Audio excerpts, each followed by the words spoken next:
B. Imperialism in Asia.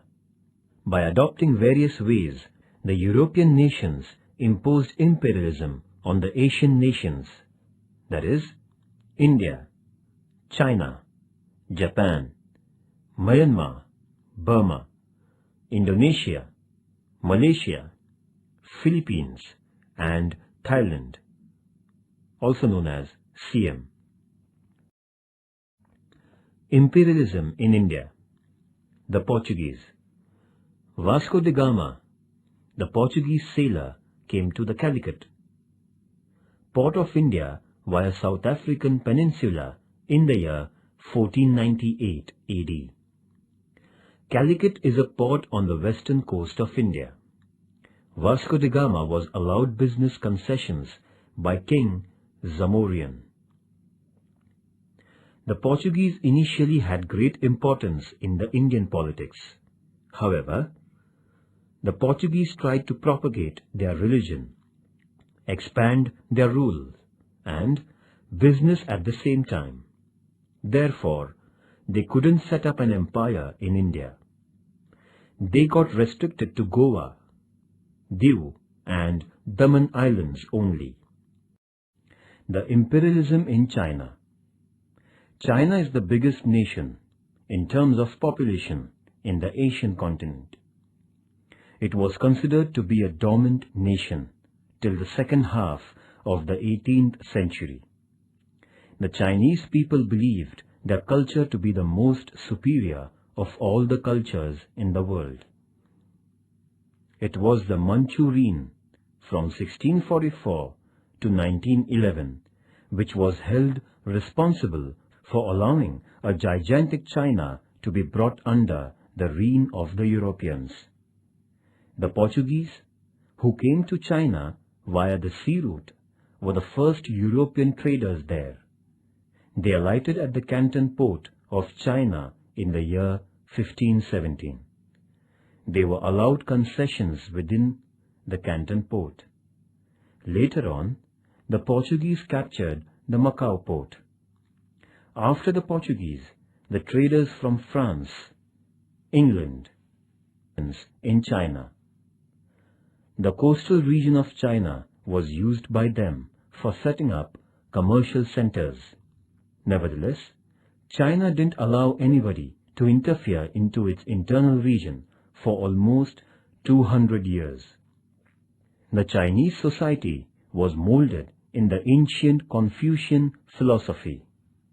The 8-point regulation announced by China imposed several restrictions on Europeans. Those who wanted to enter into China were made to pay tributes to the Chinese emperor at reconciling with China. China began earning a lot of profit by virtue of selling tea, silk, and China vessels. After the Industrial Revolution, the face of China got drastically changed. The Western goods started to sell in China. For the promotion of trade, the European traders in China established an organization named Kohong. The imperialism in Japan. Japan, a nation located to the far east of Asia, is known as the Land of Rising Sun. The Portuguese, the Spanish, and the Dutch people had been more or less involved in business with Japan from the 16th century. As these people tried to spread Christianity in Japan, they were expelled. Japan became a self-centered nation. The doors of Japan had been closed for the European nations for 150 years. As a result, Japan was known as a recluse, that is, hermit nation.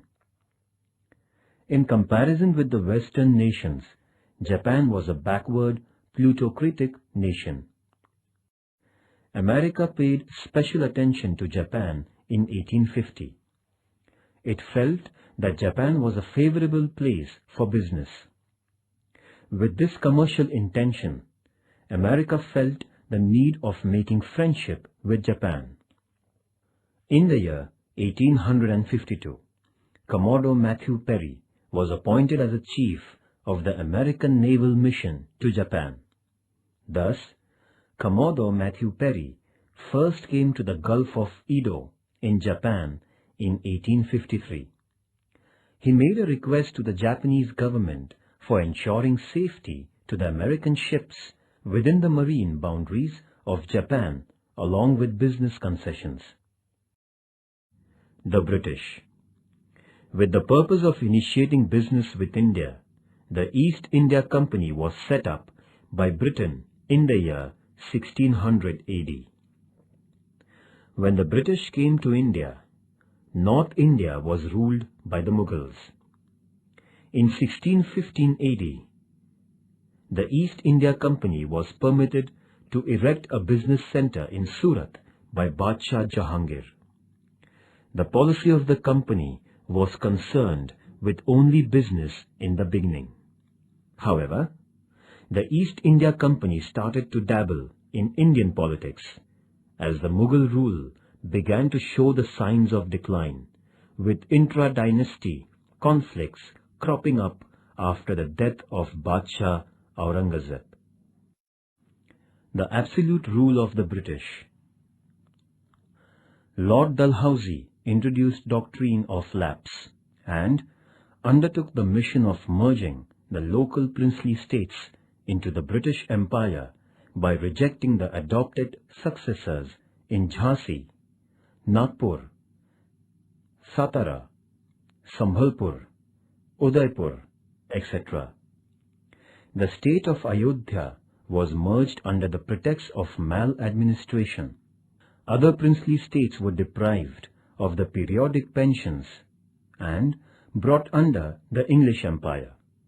Thus, in the 100 years between 1757 and 1857, almost the entire region of India was brought under the governance of England. The rise of British rule in Bengal. The British victory in the Battle of Plassey in 1757 and the Battle of Buxar in 1764 paved a way for the foundation of English rule in India. The expansion of British rule in South India.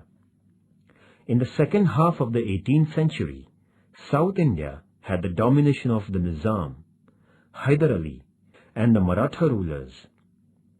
Hyder Ali was defeated by the British in collaboration with the Nizam and the Marathas. Afterwards, Tipu Sultan, the son of Hyder Ali, too was defeated. There had been 3 battles between the Marathas and the British between 1775 and 1818. Maharji Shinde defeated the British in the first of these battles. However, in the second battle, the British army came off with flying colours. Finally, Bajirao II had to face defeat at the Battle of Ashti at the hands of the English army, and the Maratha rulers were subdued. The Nizam had accepted the subsidiary alliance system. This system forced Nizam to station British army at his cost. Thus, the subsidiary alliance agreement helped the British to expand their territories in India. The power expansion in Punjab. After the defeat of Marathas, except for Sikh power, all princely states in India were under the British rule. It was Maharaja Ranjit Singh who organized the members of the Sikh community. The East India Company was under the threat of the Maharaja. The British would not do any damage to the Sikh reign as long as Maharaja Ranjit Singh was on the throne. The Sikh Empire had spread in the regions of Punjab, Sindh, Kashmir, and areas in Pakistan. In the wake of Maharaja Ranjit Singh's death in 1839, the quarrels among the successors of the Sikh Empire became an advantage for the British. The English Empire won the vast region under the Sikh Empire between 1845 and 1849. The Karnataka battles, battles between England and France. In the Karnataka region, there sprang up a conflict in the bickering business affairs between England and France on the one hand, and the politics at the court of the Nawab. On the other hand, all the first three battles fought in the Karnataka region were caused because of the rivalry between England and France. The first battle in this region was won by the French due to the bravery of their commander Dupleix, whereas the second battle was won by the British as their commander Robert Clive showed greater war strategy than his French counterpart could do, and the French had to bring about a treaty at Pondicherry with England. In the third battle, in the year 1760, England defeated the French army at Vandivash in Karnataka. As a result, there came into being a commercial domination of British. Thus, after the defeat of the French, the imperial roots of British got deeper into the Indian soil. The cutting of the Chinese watermelon. The imperial European nations acquired various commercial concessions from China. The economic domination of China by these nations can be seen as follows. First, England controlled the business and excise of China. Second, France had the Chinese postal service under its authority. Third, Chinese railways were dominated by Europe. China was divided under the power sectors of the imperial nations. This has been known as the cutting of the Chinese melon. America had an understanding that, like the African continent, China would be divided. The French. The French began their trade in India from the year 1625 AD. However, the French dominated Chandranagar, Pondicherry, Karaikal, Yanam, and Mahe. The Open Door Policy. America came out with its Open Door Policy in 1899 with the intentions of avoiding the actual political division of China and taking financial advantage. This policy consisted in equal rights for all nations to trade in China. All the imperial nations had given green signal to the American decision. However, Russia refused to comply with America and China remained undivided. But in the following years, the imperial nations exploited China to a large extent. The First Opium War. The British merchants used to sell the opium got from India in China. The Chinese government, however, was against this business. But the European traders continued smuggling opium into China. The Chinese people would buy opium by exchanging silver, causing a stream of silver export to England. The First Opium War between England and China began in the year 1840. The war saw the defeat of China, compelling the Manchu Empire signing a treaty with England. It was called the Nanking Treaty, which was signed in 1842. According to the treaty, England was given the control of 4 ports along with Canton Port. England won the Hong Kong Island. Taking advantage of this development, in the following 10 years, America, France, Belgium, Holland, Portugal, and Russia sought commercial concessions from China. The Second Opium War. In the year 1856, England and France had a war against China. This was called as the Second Opium War.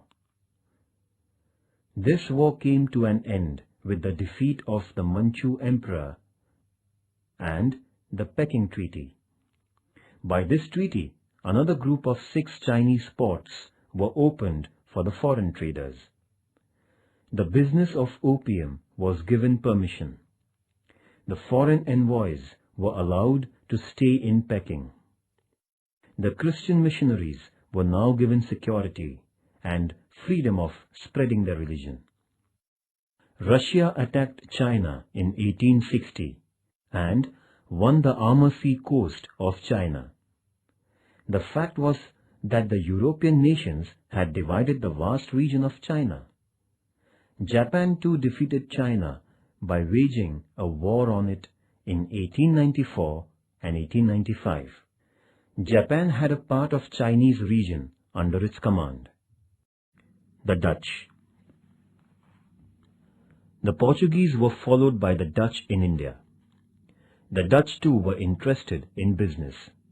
Thus, all that they could do was to establish their control over the Southeast Asian islands only.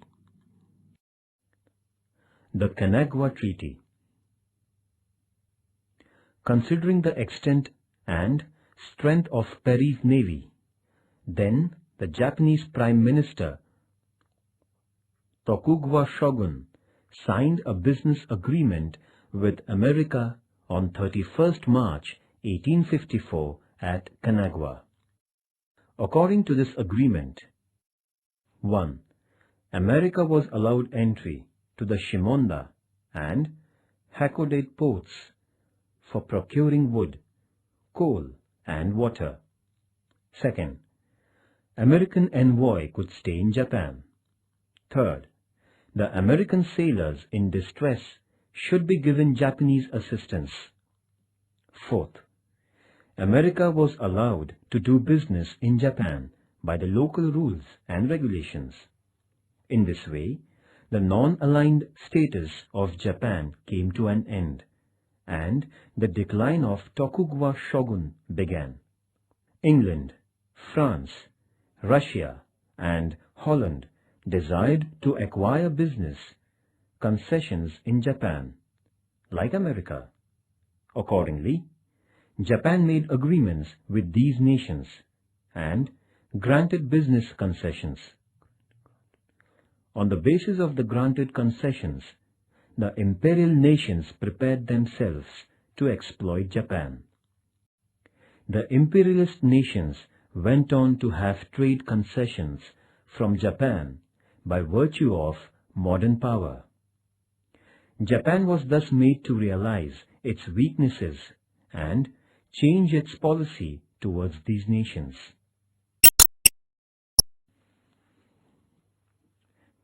It was during this period that the unrestrained shogun governance was subverted by the Meiji Revolution.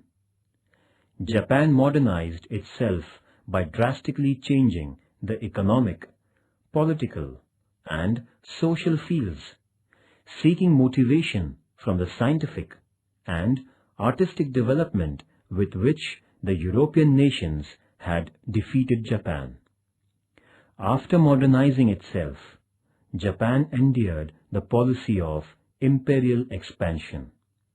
On the one hand, it made an announcement that Asia was for the people of Asia and Japan for the Japanese.